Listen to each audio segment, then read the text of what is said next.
The rehearsal dinner was perfect. White tablecloths, string lights draped across the ceiling of the upscale restaurant in downtown Charlotte, North Carolina. Family and friends laughing, toasting, celebrating. Jalen Carter sat at the head table next to his fiancée, Simone, watching her smile, watching her glow in that champagne-colored dress that hugged her curves just right. Tomorrow, they'd be married. Tomorrow, in front of 200 guests, they'd say their vows. Tomorrow, their forever would officially begin. But tonight, something felt off. Jalen couldn't put his finger on it. Maybe it was the way Simone kept checking her phone. Maybe it was the way she'd barely touched her food. Maybe it was the way she'd excused herself 3 times already to take calls in the hallway. "Wedding coordinator," she'd said. "Last-minute details." Jalen had nodded, smiled, believed her, until he didn't. At 11:47 p.m., after the rehearsal dinner ended and everyone headed back to their hotels, Jalen and Simone stood in the parking lot beside his car. They were supposed to go back to their separate rooms. Tradition, Simone's mother had insisted. Don't see each other until the ceremony. Bad luck. But Jalen wanted one more moment, one more kiss, one more, "I love you," before the chaos of tomorrow. "I can't believe we're really doing this," Simone said, her voice soft in the night air. "Me neither," Jalen replied. He pulled her close. "Tomorrow you're going to be Mrs. Carter." Simone smiled, but it didn't reach her eyes. And that's when Jalen asked the question that would change everything. "Baby, you good? You've been acting weird all night." Simone's smile faded. She looked down. "I'm fine. Just nervous." "About what? About us?" She hesitated, just for a second, but Jalen caught it. "No, I have something I need to tell you." Jalen's stomach dropped. "What?" Simone took a breath. "Can we talk? Like really talk? Before tomorrow happens?" And in that parking lot, under the glow of streetlights in Charlotte, North Carolina, Simone said the words that would end their engagement, cancel a $75,000 wedding, and destroy Jalen Carter's belief in love forever. She said, "I'm not sure I want to marry you. Before we go any further, I need you to do something for me. If you're watching from Charlotte, Raleigh, Atlanta, Chicago, Detroit, New York, Houston, London, Manchester, or anywhere else in the world, drop your city in the comments. Let me know you're here.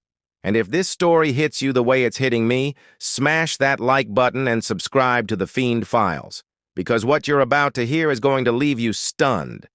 Let's go back to the beginning.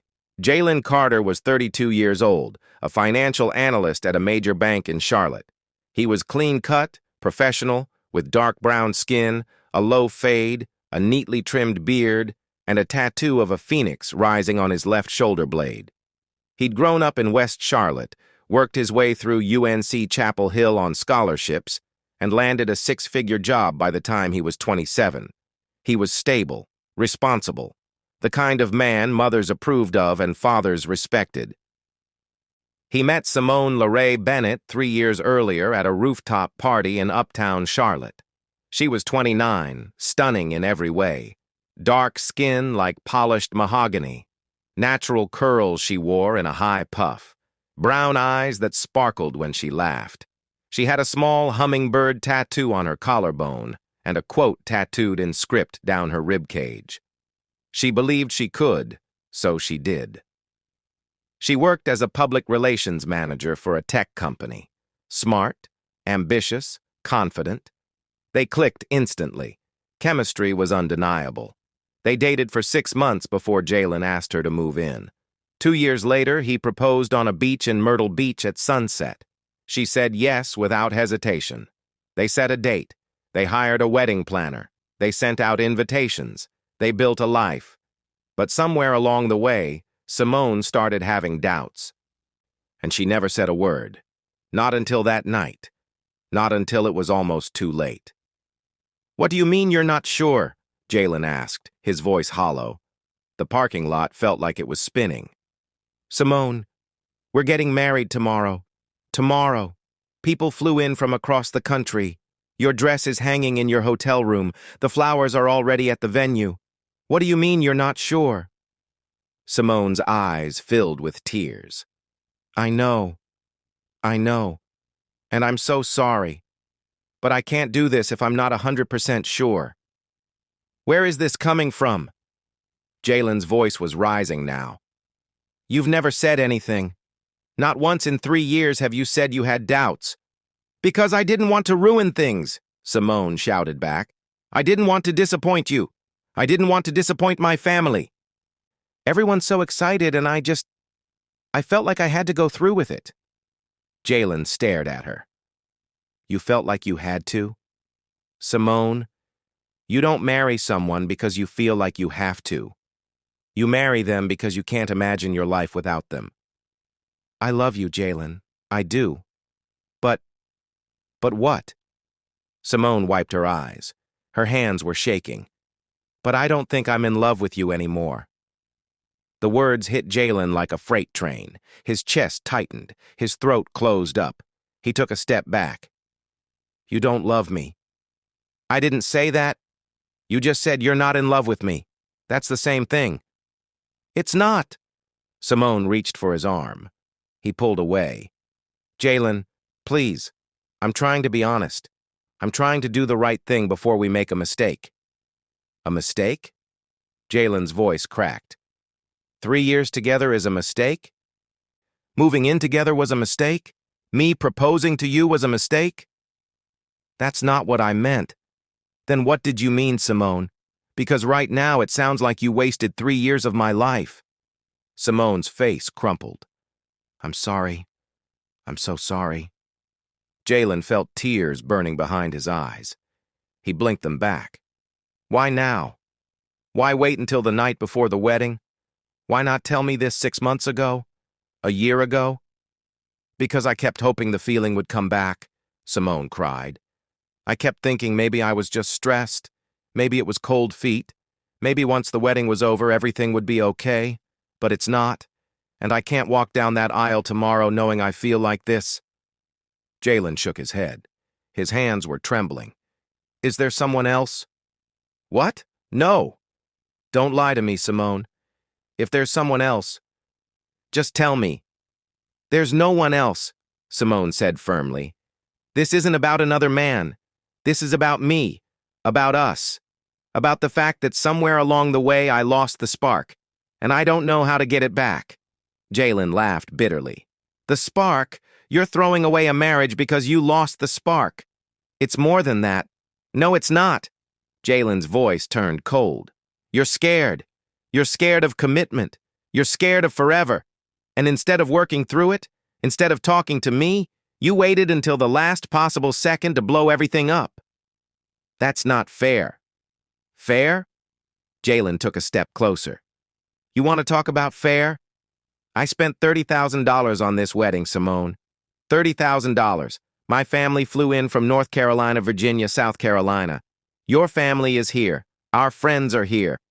And you're telling me, less than 12 hours before we're supposed to get married, that you're not sure? Simone was sobbing now. I know. I know I messed up. I should have said something sooner.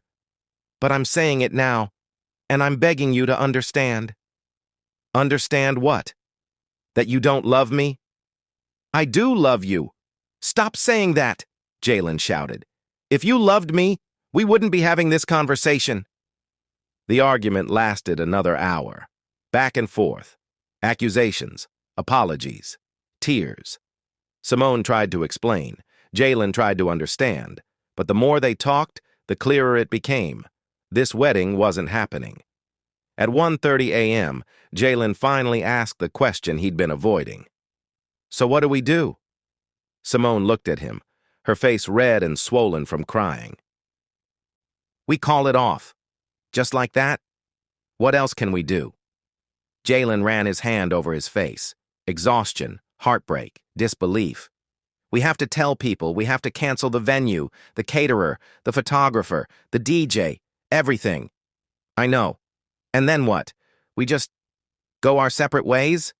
Simone nodded. I think that's best. Jalen felt his heart shatter into 1,000 pieces. I need you to leave. Jalen, I need you to leave, Simone. Right now. Go back to your hotel. Don't call me. Don't text me. Just go. Simone hesitated. Then she turned and walked away. Jalen watched her get into her car, watched her drive off, and then he collapsed against his own car, head in his hands, and finally let himself cry. The next morning, Jalen had to make the hardest phone calls of his life. He called his mother first, Jalen Carter. A 59-year-old woman with gray locks, warm eyes, and a no-nonsense attitude, answered on the second ring. Baby, you're not supposed to call me today. It's bad luck. Mom, Jalen's voice was hoarse. The wedding's off. Silence. Then, what? Simone called it off. Last night. She said she's not sure she wants to marry me. Diane was quiet for a long moment. Then she said, her voice firm, Where are you? At the hotel. I'm coming over. Mom, you don't have to. I'm coming over. Don't move. Diane showed up 20 minutes later. She found Jalen sitting on the edge of his hotel bed, still in the same clothes from the night before, staring at the floor. She sat down beside him and pulled him into her arms like he was 6 years old again. I'm sorry, baby, she whispered. I'm so sorry. I don't understand, Jalen said, his voice breaking. What did I do wrong? You didn't do anything wrong. Then why? Why would she do this? Because she's scared, or confused, or both. But that's on her, Jalen, not you. We were supposed to get married today, Mom. Today. I know. I loved her. I loved her so much. I know you did. They sat there for a long time, mother and son, holding each other, until Jalen finally said, I have to tell everyone else. By noon, the word had spread. The wedding was canceled. Guests were notified. The venue was informed. The caterer, the photographer, the DJ, everyone. Some people were understanding. Others were angry. Simone's family blamed Jalen, said he must have done something, said she wouldn't have called it off for no reason. Jalen didn't defend himself. He didn't have the energy. Simone's best friend, Tasha Williams, a 30-year-old nurse with dark skin, short natural hair, and a fierce loyalty to Simone, showed up at Jalen's hotel room that afternoon. She was furious. What did you do to her? Tasha demanded. Jalen looked at her, exhausted. I didn't do anything. Simone wouldn't just call off a wedding for no reason. Ask her yourself. I did. She said you two had a fight. We had a conversation, Jalen corrected. She told me she didn't want to marry me. I didn't force her to say that. I didn't make her feel that way. She made a choice. Tasha's expression softened slightly. She's scared, Jalen. I know. She loves you. If she loved me, we'd be married right now. Tasha didn't have a response to that. She left shortly after. Yo, if you're still with me, do me a favor. Hit that like button. Subscribe to the Fiend Files. Drop a comment telling me where you're watching from. Dallas, Houston, Philadelphia, Jacksonville, Birmingham, Leeds, Glasgow, or anywhere else. Because the fallout from this story? It's only just beginning. In the weeks that followed, Jalen tried to piece his life back together. He moved out of the apartment he'd shared with Simone. She moved back in with her parents. They didn't speak. Mutual friends took sides. Social media was brutal. People posted congratulations, not knowing the wedding had been canceled, forcing Jalen and Simone to explain over and over that it was off. Jalen threw himself into work, stayed late at the office, avoided going home. His best friend, Corey Thomas, a 34-year-old black man with a beard, tattoos covering his arms, and a protective nature, checked on him constantly. You gotta talk to someone, bro, Corey said one night over beers. You can't keep bottling this up. I'm fine. You're not fine. Your girl called off your wedding the night before. That's trauma. What am I supposed to say? Jalen asked. That I'm angry? That I'm hurt? That I feel like an idiot for not seeing this coming? All of that. Yeah. Jalen shook his head. I gave her everything, Corey. Everything. And it still wasn't enough. Maybe it wasn't about what you gave. Maybe it was about what she needed. And what was that? I don't know, man. But she didn't know either. And that's the problem. 3 months after the canceled wedding, Jalen ran into Simone at a coffee shop in South End. It was awkward, painful. They made small talk, asked how each other was doing. Both lied and said they were fine, and then Simone said, I'm sorry, for everything, for the way I handled it. Jalen looked at her, this woman he'd planned to spend his life with, this woman who'd broken his heart.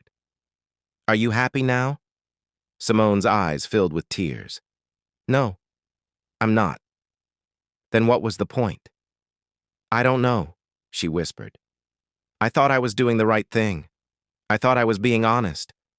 But all I did was hurt you, and hurt myself. Do you regret it? Simone paused. I don't know. Maybe. Sometimes. Jalen nodded. I hope you figure it out. I really do. But I can't be part of that journey anymore. I know.